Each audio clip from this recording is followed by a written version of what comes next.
As we all attempt to navigate this corona economy together here for the next few weeks or maybe coming months, I want to provide you with practical tips that you can use to actually grow your business and to not only survive, but to actually thrive during this economy. And so on today's show, we're talking about bridging the digital divide with the 4 super moves that you can use. This afternoon, we're announcing new guidelines for every American to follow over the next 15 days. As we combat the virus, each and every one of us has a critical role to play in stopping the spread and transmission of the virus. In a society where we see so much distance already, now we are physically distant. In a world where there is so much loneliness, now we're facing self-quarantines and isolation. President Trump holding a lengthy news conference with an update on where we are with the fight against the coronavirus. The government essentially publishing a set of new guidelines. Many have already been surpassed by some things that we've seen on the state and local level. Perhaps the only major difference is now a suggestion that people not gather in groups larger than 10, and that's certainly consistent again with some other things we've seen happening around the country. As the president was talking, the market was in a free fall. The Dow losing down almost 3,000 points. I missed the percentage. I think about 13% loss there. The S&P down 324. Encouragement. So I will transfer you my energy. I will transfer my karma. Here is my karma on you. You have a great aura. Encouragement. Yes. On today's show, we talk about navigating the corona economy. How do you succeed in a world filled with fear? How do you persevere in a world where most people believe that tomorrow is going to be worse than today? On today's show, we talk about the importance of faith, the importance of believing that you can succeed, and we are going to supply you with that encouragement that you need to succeed and lead in this world of the coronavirus. Let me assert my firm belief that the only thing we have to fear is fear itself. Nameless, unreasoning, unjustified terror, which paralyzes needed efforts to convert retreat into advance. Get ready to enter the Thrive Time Show. We started from the bottom, now we here. We started from the bottom and we'll show you how to get here. Started from the bottom, now we here. We started from the bottom, now we here. We started from the bottom, now we're on the top, teaching you the systems to get what we got. Colton Dixon's on the hooks, I break down the books. Z's bringing some wisdom and the good looks. As the father of 5, that's why I'm a dive. So if you see my wife and kids, please tell them hi. It's the C&Z up on your radio, and now 3, 2, 1, here we go. We started from the bottom, now we here. Yes, yes, yes, and yes, Thrive Nation. On today's show, we are giving a unprecedented, maybe not normal look into, Josh, you've been on this show many times. Every week you're on this show. Yes, sir. And we pretty much stay completely out of anything except practical business skills. That's correct. Do we not? It's pretty linear. Yes, sir. But unfortunately, sometimes things get in the way of doing the practical. So as an example would be, I might sit down with a cold caller, a new employee, and they say, I want to make cold calls. And I said, well, you should make cold calls. They say, I want to make cold calls. I said, oh, you should. I want to, but I'm afraid. And so they don't make calls. And then it's hard to analyze the calls because they don't make any calls. Right. Sometimes you tell people you need to start that business. And they say, but what if it fails? And you tell them how to do it, and you look at the performa, and they analyze. But if they don't actually start the business because they're bound by fear, it doesn't happen. Right. I see people that are on the precipice of getting married. They've been dating someone for a decade. They want to get married, but because they might not work out, they're bound by fear, and then it doesn't work out by default. And we have many Americans out there today who are gripped with fear, which Paralyzed. I believe to be something that means fear of false evidence appearing real. So on today's show, my goal was to get on some experts, some entrepreneurs, some people who really know what's going on, and to give us their take on the coronavirus and then to inspire us by giving us practical action steps that we can all take to actually benefit. Because our guests might disagree with this, but I do believe thou shalt never waste a good crisis. So I think we have some opportunities where others might see adversity. But on the line here we have Matthew Faraci, from the president of Inspire Buzz, and Benton Crane, the CEO of Harmon Brothers. Benton, how are you, sir? Fantastic. Thank you for having me on the show. Okay, so my first question is for Matthew.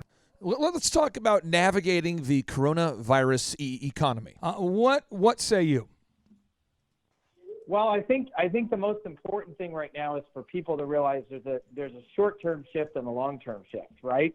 So in the short term, we've got to figure out how to innovate. In the long term, people like me and Benton and you and all these smart people have to figure out, what does this shift mean in a long-term kind of sustainable way? Okay, so in the short term, the fact is that if you're doing marketing, if you've got a product, if you're an entrepreneur and you're trying to get it out, it's all about the screen.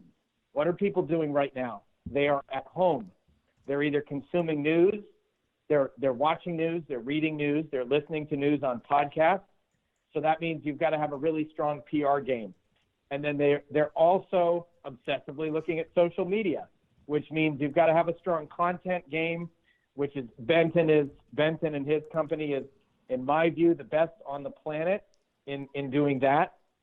And also a strong game in getting that content in front of people. Now, coming from political campaigns as I do, the best way to do it is to fuse the two things that I told you all together. So you come up with a great message and you get it in front of people right now at home on their screens, and that's going to be your most effective way to get your message out. And guess what? You probably already should have been doing that before. So my view is, if you weren't doing it, time to get into it now. And if you were doing it, time to double down fast. I have, again, you come from, Matthew Faraci. You come from the world of politics. Also, you work with non-political businesses. And I would like to ask you, do you believe that Nielsen is a somewhat credible source to pull stats from? Do you believe that, or what do you think about Nielsen? It's very tricky. I know Nielsen's been doing a lot of innovating to kind of, keep up with the times. Yep. But it's tricky, especially with the medium that we're talking about right now, Clay, because we're talking about, what are we fundamentally talking about? We're talking about reading stuff on Newsweek and the Daily Beast and the Daily Wire and all these news websites and podcasts like yours, and then Facebook and all these other platforms where you're seeing content. And so those are becoming, to me, the more kind of vital stats that we care about. I'm curious your thoughts on that. Yeah, I just wanted to bring this up because Nielsen shows the average person is on their phone 11.3 hours per day consuming media of some kind. 11.3 hours per day. Wow. Now, you might disagree, Benton, because I know that I had to have a talk today with 2 employees, and I had to say 11.3 hours per day. I said, I need you to cut back, to maybe 14 hours a day. You know what I mean? Because, seriously, these are words that we were talking about today. I started off, I try to be funny when I'm correcting somebody, but they were in one of my companies, and they're on their phone updating every employee every second that they perceive something bad is happening. And they're updating, and they're getting their information from a variety of sources. And I want to give facts to the listeners. I'm putting it on the show notes. Right now, the flu from 2018, the CDC reported that in 2018, the flu wiped out 167 Americans per day. The flu. Now, that's a large number, but when you look at CNBC, they reported that 250,000 people, I'm putting links to all this, the CNBC reported that 250,000 people went to the hospital and that a medical error, like somebody read the chart wrong, they gave them the wrong medication. 250,000 people died from taking the wrong medication or having an error at the hospital. I got links to this. 250,000 died from that. You've got 167 people per day dying from the flu. Then you've got, of heart disease, 1,772 people die per day from heart disease. So when you compare that to the coronavirus, which in 56 days being on shore here has now killed 99 people, I think we have a lot of things to worry about, but if we're not on that device, if we're not looking at the device minute by minute where we're getting these updates about everything bad that's happening, maybe the world doesn't look so bad. But whether I think people should be on their phone or not, Benton, people are on their phone. Whether I think they should be or not, people are on the phone minute by minute. People are coming home from work, not even looking at their kids, sitting there watching Fox on their phone, their iPad, until midnight or 3 a.m, passing out because they're tired, waking up at 6 to go back to work. So, Benton, what are some practical super moves that we can do to navigate the corona economy where, whether I believe it or not, whether I think you should or not, the average person is on their phone at least 11.3 hours per day? What super moves would you recommend for the listeners out there to navigate the corona economy? I think it's really important for us to kind of take an empathetical approach right now because, let's be honest, this is all unprecedented territory for all of us. And so, when we hear about people on their phone 11.3 hours per day, checking nonstop, trying to understand what on earth is happening right now, why is all this craziness going on? I don't understand it all. I can't make sense of it all. I think it's important for us to kind of take an empathetic approach to what people are feeling and what people are experiencing right now. And so, our big thing at Harmon Brothers is, from day one, our goal has always been to make content that people actually want to watch. So, we're famous for having made, several advertisements that went viral and we're seeing, several of them hundreds of millions of times: Squatty Potty, Poopery, Purple Mattresses, and the list goes on and on.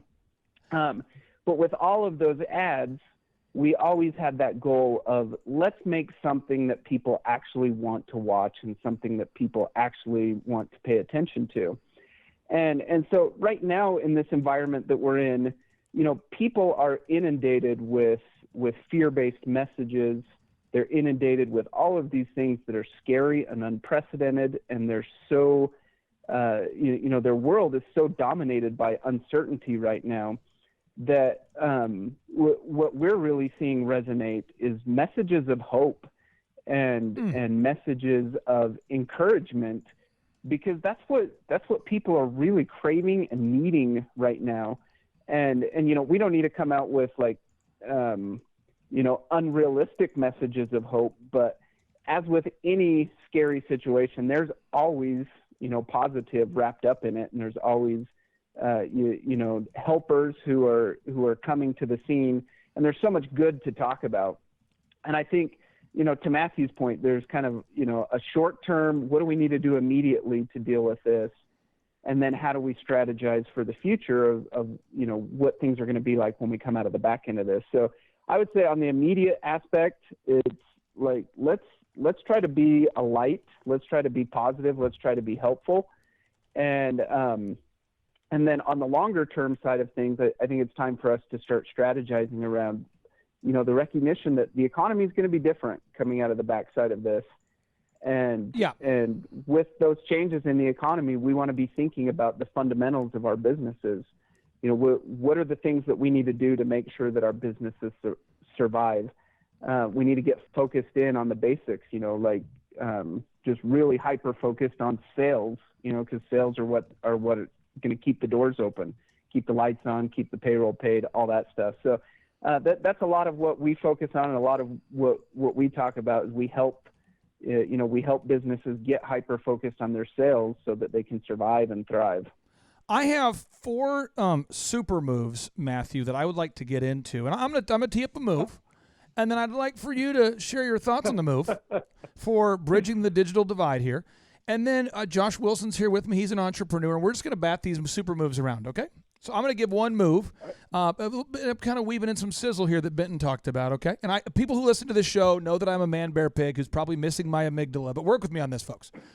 So, 1, you mentioned, hey, let's have some empathy here. True story. One of my clients, they do food. They deliver food. They deliver nice food, healthy food, good food.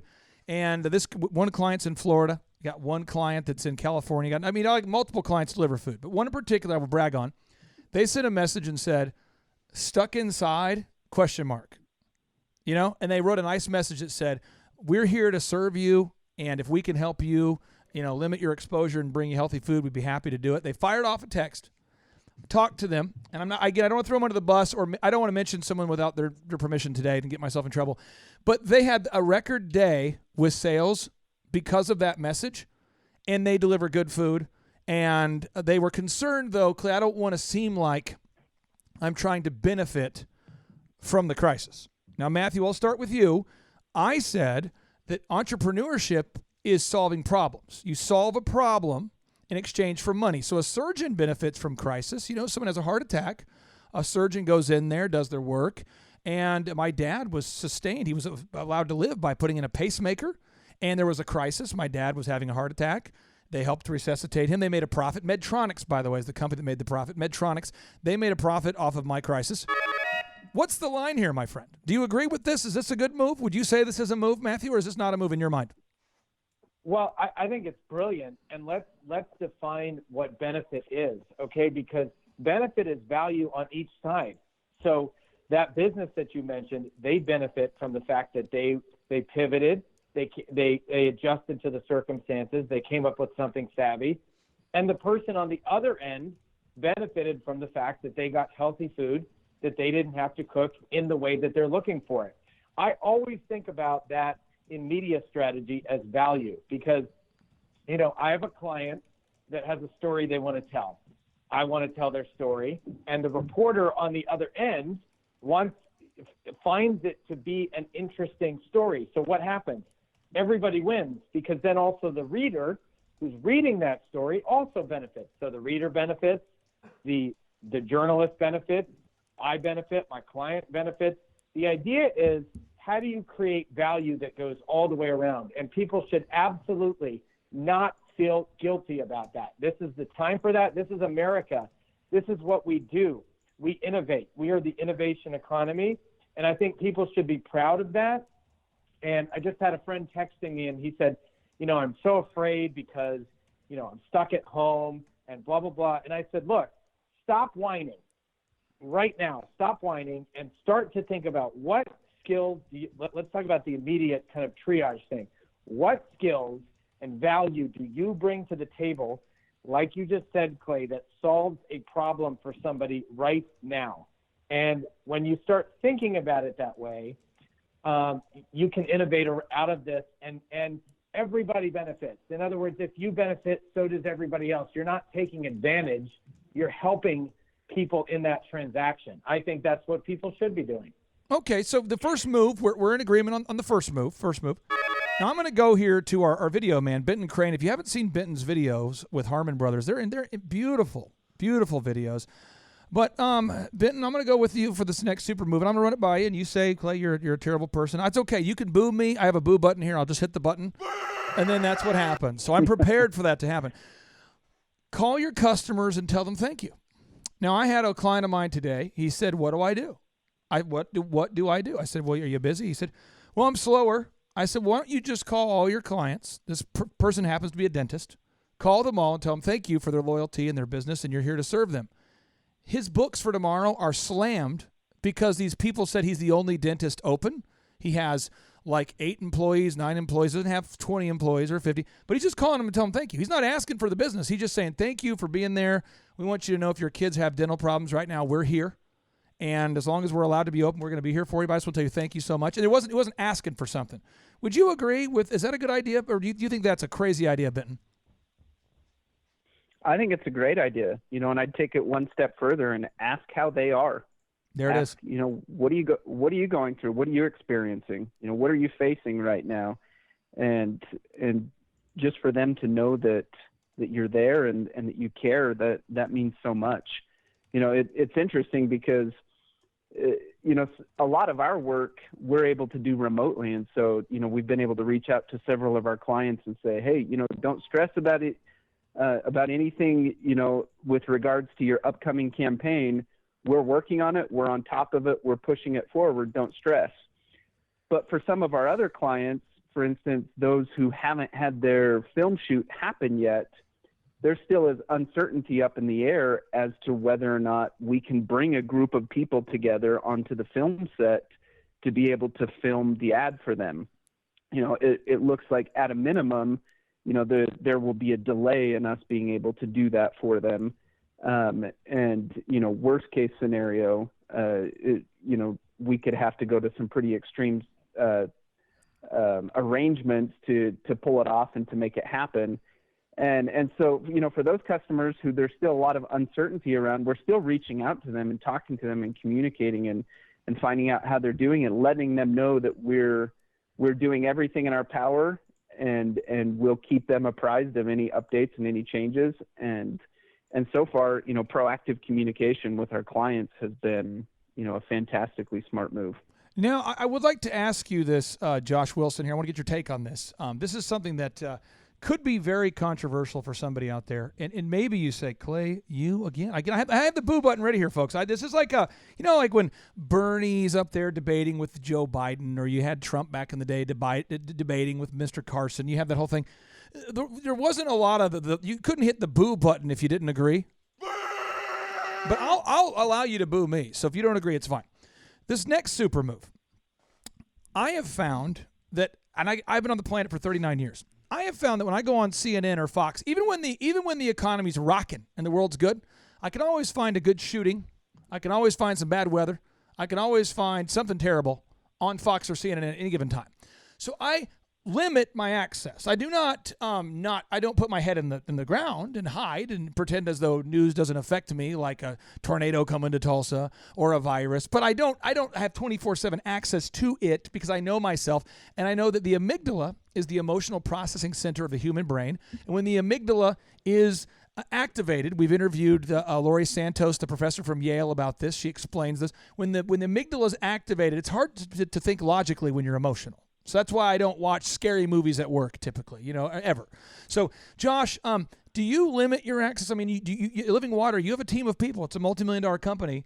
Or do you stay on there all like unlimited? You're just watching it constantly. You're watching Fox and CNN, or do you limit your access? What are kind of your rules? So, quite honestly, I don't really watch the news at all, because I believe that whatever you take in is what's going to come out. So out of the abundance of the heart, the mouth speaks. I'll give you a point.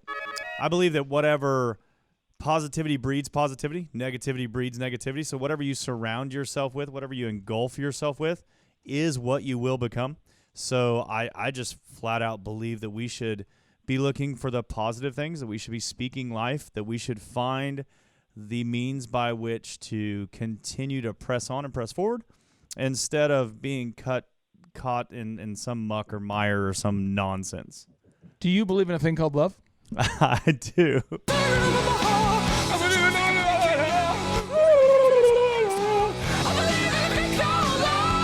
I had to bet you that. I would like to apologize for all of our listeners. And somebody out there is saying it's too soon. You guys can't smile. No smiling.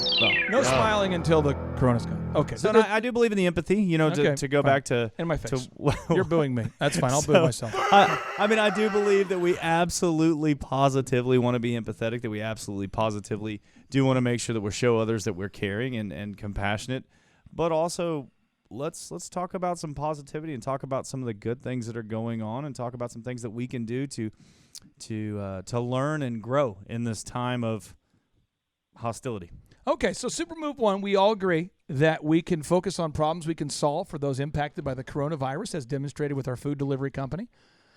2, we can call our customers and thank them, and as Benton pointed out, we should ask them how they're doing. 3, we limit our access. We don't have, we don't not know what's going on, but we want to limit our access to things that aren't positive. The third tip here, and then Matthew, I'll let you take this conversation wherever you want to go. I just want to get this fourth tip out there. A lot of people say they don't have time to optimize a website. So I talked to a client. These are real clients. I'm not making these stories up. And Andrew, you've been around me all day, so you've seen some of these things happen. But I told my client, I said, client, what I'd like for you to do is, how you've been saying you don't have time to optimize your website, to write all the keywords and the descriptions. And, since your store's closed down today, and, why don't you do that? And he's like, great point. So, Matthew, would you agree that maybe it's a good idea if you've been putting off doing things that need to be done? Maybe this would be a good time to get things done, or what do you think? Yeah, the thing is, Clay, as I'm hearing and thinking through this conversation, one of the things I'm thinking about is the importance of being proactive, right? Yep. So one of the things they teach you in self-defense training is, if you feel threatened, a lot of times the best thing to do is run aggressively towards the person, right? So one of the interesting things is right now, so many entrepreneurs are thinking, oh my gosh, the economy's failing. I've got to hoard my cash. Let's shut down our marketing. Let's shut down our publicity, and let's just, save ourselves. Yet the opposite is actually true. Yes. In the sense that right now, the best thing you can do is actually make aggressive moves, which we've been talking about this whole time, to go out proactively and say, we're going to tell our story now even more. We're going to double down and triple down on that, because think about it. Right now, if you stop the outreach, if you stop telling your story, if you just cut that off, then you are actually, it's a self-fulfilling prophecy, right? Because now you have to get more aggressive in getting the word out there and hustle even more. So it's that kind of like the instinct. We've been talking about that emotional instinct that people have. I agree with Josh. You've got to have kind of the opposite instinct, which is, okay, look, this is challenging. Great. I don't like that. Great. But what am I going to go out and do about it? How am I going to go out and make it happen? You know what I'm saying? So I think that's it. And I think then there's a moment also of assessment of sitting there and thinking, okay, but how do I do it with smarts? And that's where you come in, Clay, because you're such a whiz at this stuff. So all the suggestions you brought up are so smart. I know Harmon Brothers has something that I love. Benton does like a marketing tune-up for people and just takes a look at your marketing. Well, right now with COVID-19, my first move is, I want to go over to Benton and go, here's what I've been doing. Benton, give me your advice. I've spent more time giving advice on Instagram in the last week than I ever had, because I just went out there and said, guys, what's your PR problems? Tell me what your problems are. Let me shoot something your way that I think might be able to help. And it's that aggressive instinct of don't let the fear stop you. If you're going to experience fear, let it drive you to be smarter and faster. I agree with everything you said. I'm not going to hit the boo button. I'm hitting the cheer button here, folks. I'm hitting the cheer button. I can't stop hitting it. I want to hit it. I want to stop hitting it, but I can't. And then the holy cow button. I got so many buttons. A lot of excitement here. I want to get your take on this, Benton. You're an entrepreneur. You're not pontificating about entrepreneurship. When was the last bad thing that you made it through? What was the very bad day where you thought, this right here was a very bad day? I need to know, what was the worst day you've ever had in business? And no matter what you say, we're going to do the thing you shouldn't do to win friends and influence people. I'm going to one-up you. And then after I one-up you, Josh will one-up me. And then we're going to keep doing this one-up game until one of us quits. Okay, so we're going to do this because we want to talk about things we've made it through today. Okay, so we're going to do it. So let's go with you, Benton. What's the worst thing you've made it through? Oh, man, that's a good question. You got me on the spot here. Oh, yeah. I would probably say, so in our 7-year history, we've done a lot of campaigns, and almost all of them have been wildly successful for our clients. But we have had a couple that fell flat. They flopped, and of course that's a painful experience for us as a company. To try something, to put something out there, to put our hearts and souls into something and have it fall flat. But even more so, it's very painful for what it means to our client in that situation, right? Because they're, they invest heavily into having a successful campaign, and if it falls short, then that's a very painful experience for them, and that's what makes it so painful for us. And so, like I said, you're catching me off guard a little bit with that question, but Sure. as I think back over our 7-year history, I would say, some of the most painful moments have been in those moments of failure, but it's also those moments of failure that teach us the lessons for what we need to do different on the next go round, so that we can make sure that we're successful the next time around. And I think it's our ability to learn from those mistakes that makes it so that we can, so that we can be successful more often than we're not. I think what you said has a lot of wisdom, because people think, oh wow, you did the mattress company, you did the mattress. Oh, look at, he went viral. It's unbelievable. And for those people out there who haven't seen your commercial, what's the best video you want to tell the listeners? They can go see one of your commercials on YouTube. What's the one where you'd say this is a good look at what we do? Oh man, there's bunches of them out there. Squatty Potty. I personally love Fiber Fix. It's a fiberglass repair wrap that's 100 times stronger than duct tape. And to demonstrate that, we launched a whole bunch of cars off of cliffs to show when you build a roll cage using this fiberglass repair tape, you can protect a car flying off a cliff. And so that was just a really wild and fun demonstration. And then the outcome for, the business Fiber Fix was fantastic as well. They ended up getting acquired by JB Weld. So it was fantastic for them as well. So that's one you can check out. Just go to YouTube and type in Fiber Fix car commercial, and it should pull it up. You'll see the cars flying off the cliff. The listeners are going to look at it right now. If you're out there and you have the opportunity to look at it, look it up. You might need a little pick-me-up. And something's always fun about watching cars blow up, explode, watching Mr. Right. T say, get in the van. There's something awesome about Murdoch and Mr. T. When you're so busy you can't even stop the van, you just have to hop in a moving van. Something's awesome about when you are so busy you can't even stop, you have to hop into a moving van. I'm going to now one-up you. And Matthew, in PR, when is something too soon? When something bad happens, when's it too soon to talk about it? When's it too soon to be funny? That takes some judgment, but I do think, Clay, that there is a place. I've started to see some really funny memes about. I don't know if it's a too soon question. I think it's an appropriate question, okay. Right? Well, like a friend of mine sent me a meme that said 3 hours into homeschooling, and one is suspended for skipping class, and the other one's already been expelled. Okay, that's just just funny. The other one he sent me was like, the only thing that's not stopping is laundry. So I think it's more, Clay, a sense of what's appropriate. Okay, is probably the better answer. But I think that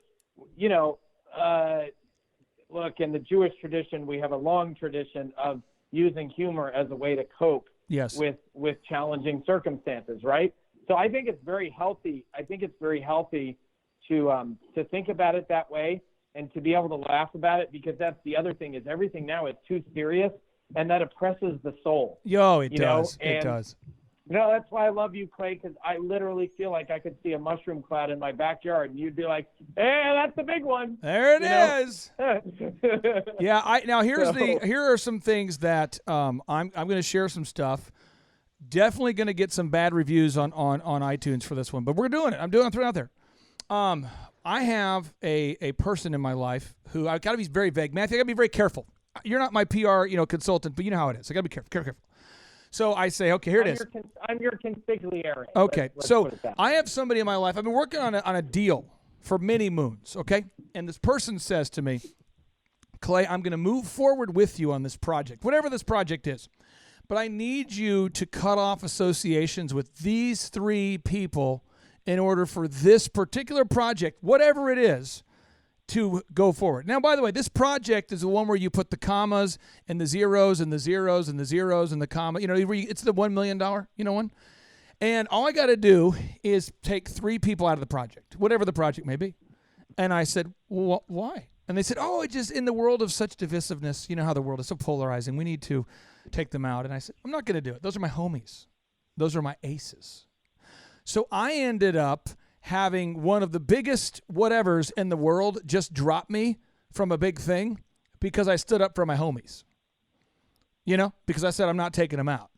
And I don't care, because I'm of the opinion, I'm a Christian, the only way I can get to heaven is to die first.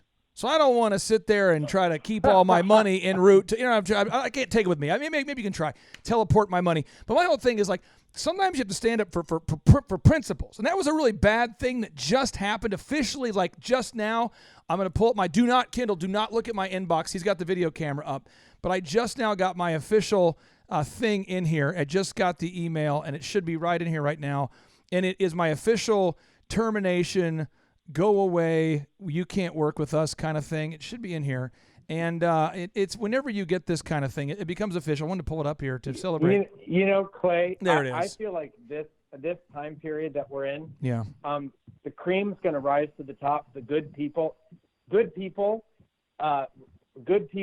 really rise up in difficult times. Yeah.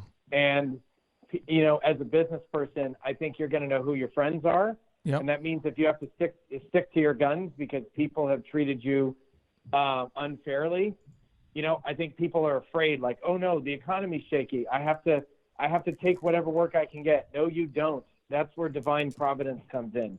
You do the work you're good at and let him take care of the rest.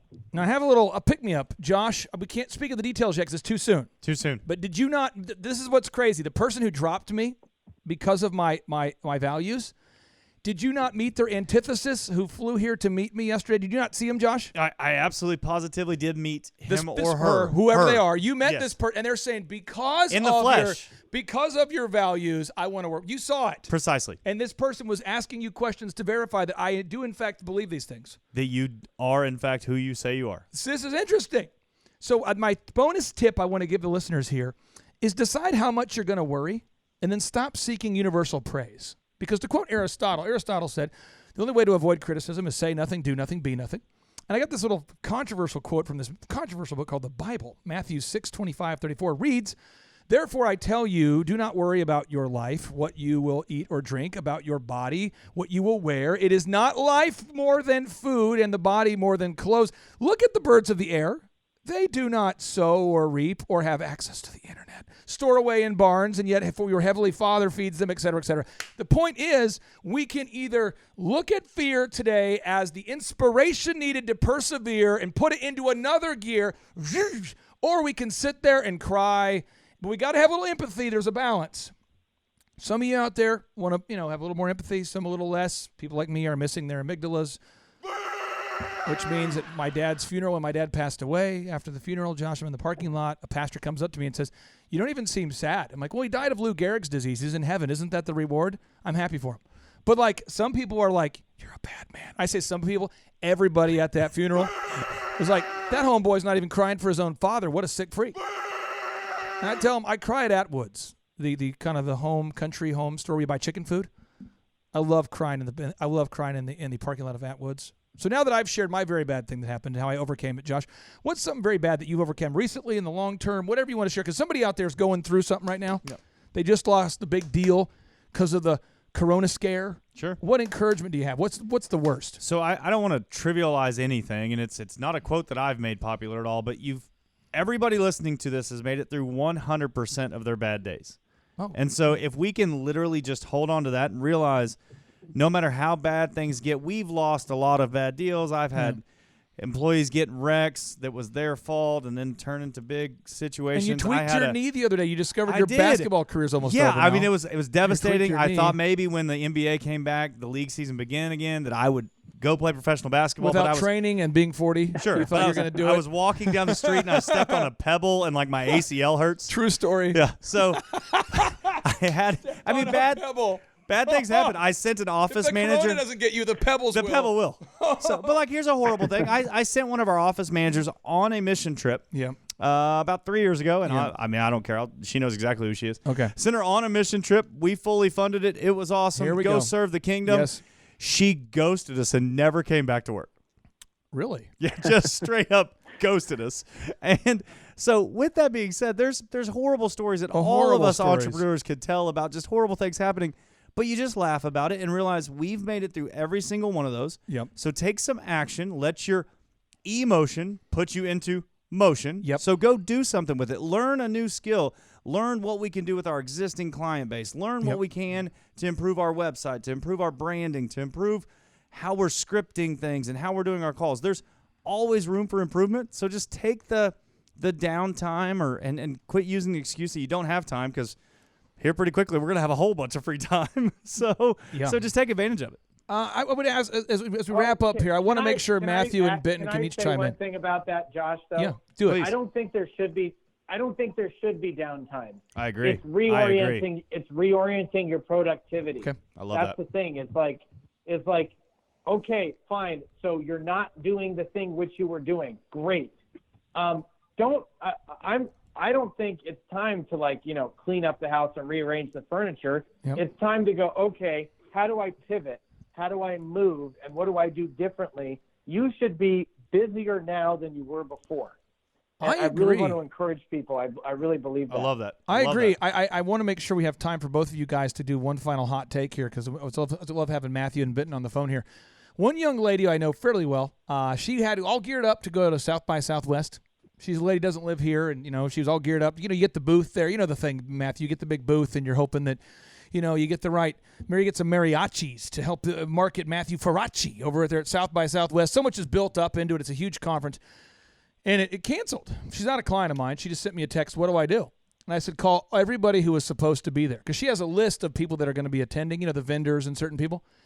And it was a funny conversation today, but she said that everyone answered their phone. Wow. And so, that's the thing. She's like, it's crazy. Everyone's answering. Usually 1 out of 100 people answer. And she's getting 1 out of 20, 1 out of 10, just calling people.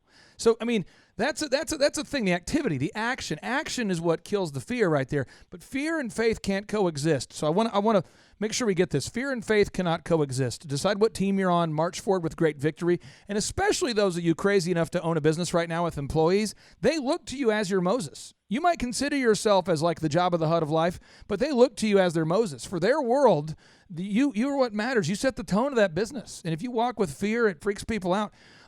Matthew, I'm going to let you and Benton each have the final word. And by the way, it's probably too passive-aggressive for even our listeners, but could you guys hop on maybe more consistently as we're navigating this corona economy together? Could you guys maybe do that a little bit? Can we do that just for a while, for a little window of time? I'm in. Benton, you in? Sure, happy to. Okay, because we got about 500,000 listeners out there that really, are trying. You can't talk to your parents about this. If you own a business, you can't call your mom and dad because they're glued to CNN crying. And the statistics show right now, according to the SBA, only 22 to 28 million people are considered self-employed every year. That's 6%, homies. 6%. So if you go into a room of 100 people and you're like, what should we do? You got 94 people going, well, now that the bar's closed, you need to buy your alcohol wholesale. That's what the kind of tips you're getting from some people. So, Matthew, we'll start with you first, and Benton goes second. What encouragement or final word, little cherry on top, do you have on today's show as we're teaching the listeners how to navigate the tricky waters of the corona economy? Well, as an entrepreneur, we're all entrepreneurs because we are creative, because we came to the table with a great idea that means something and matters to people. That hasn't changed. The only thing that's changed is how do you tell your story. And I love the example you gave of the dentist and the restaurant owner. Yep. How do you tell your story? The dentist is still cleaning teeth. The restaurant owner is still serving food. He just decided to do it differently. And I think it is not a time to be freaked out. It's actually a time to be excited, because now you really, really get to test your skills. Yep. And see how good you are and see how creative you are. And if you do that, it is thrive time, everybody. Benton, you're probably the most empathetic individual I've interviewed in a while, because you're a video guy, and great production starts with connecting with the audience. You're an artist. You probably can more artfully say something more thoughtfully than I could ever do that. What's your final encouragement for the listeners out there? Well, I came prepared with a little gift for your listeners, if that's all right. Yeah. So, as I think about, the future of our businesses, once all this craziness kind of blows over a little bit and we're starting to face the realities of trying to grow in a down economy and everything that comes with that, I think it's so important that we really get hyper-focused in. I said it at the beginning, we get hyper-focused on sales. And there's this concept that we talk about all the time, that there's no better way to sell than face-to-face, right? Human to human, that's where the empathy comes in. It's where you can understand each other, you can communicate with each other, and that is by far and away the best way to communicate and the best way to sell. But the next best option becomes video. Agreed. When you can't be face-to-face with somebody, video is the next best way to communicate with them. Yep. And it's also the most scalable way to communicate with them. When you can sell via video, you can reach hundreds or thousands or even millions of customers, and you're not limited to just those face-to-face interactions. And so at Harmon Brothers, we put together a course last year that we call the 14-Day Script Challenge. And what it is in 14 days, we help our students go from I have no idea what I'm doing to they have a fully fleshed out video script that sells what it is that they're selling in a very effective way. And we've proven it over and over again with thousands of students. And given the whole situation that everyone's going through right now, we just decided that we want to give that course away for the next 30 days so that, while people are trying to figure out, what do I do? What is my new normal? It's great. We want to make that course available so that anyone who is really wanting to get focused on their sales and how to level up in selling via video can jump in there free of charge, no credit card needed. Just jump in, take the course, learn what you can learn, and put that stuff to practice. And so, for any of your listeners who that would be helpful to, it's available, like I said, for free at harmonbrothers.com/thrive. Harmon Brothers. Harmon Brothers. Okay. Yep, harmonbrothers.com/thrive. Probably too soon for any type of humor at all for most people. But I've got my riot gear ready, and so I'll try to, let me repeat the domain again here. Check out harmonbrothers.com/thrive. That's Harmon Brothers harmonbrothers.com/thrive. Calm down over there, by the way. Calm down. Seriously, there's other 12 of you. Get out of here. 2 of you go away. There's harmonbrothers.com/thrive. Are you coughing? No coughing, sir. Wipe that guy down with some Lysol. harmonbrothers.com/thrive. Check it out there. And that message was not endorsed by Benton, who's more empathetic than I am. But there we go. All right. For the record, I think this is one of the first conversations that I've ever been in where I've been considered the most empathetic in the room. Oh, really? Okay. You gotta hang out with Clay more often. You'll get that. Oh, glory. Well, you guys are great Americans. This show's coming out tomorrow. So for the listeners out there, they're going to hear it obviously today. This will be the 18th of March. Normally, I record these shows months in advance. I'm going to get a little more topical here over the next few months. We've already divided our office into work groups of 10 people, and we've separated the building into different parts that can't touch each other to comply with our city rules. True story. We've already done all this stuff. We're doing it. Thrive Nation, we're doing it together. Don't be a stranger. So far, all of the texts and questions I've received today to info@thrivetimeshow.com are about the corona, and I appreciate that. But let's focus on how we can navigate it and actually benefit from this horrible, horrible thing. How can we improve our businesses? And without any further ado, let's end this thing with a boom. Josh, are you prepared to end with a boom? I'm ready. Here we go. 3, 2, 1, boom.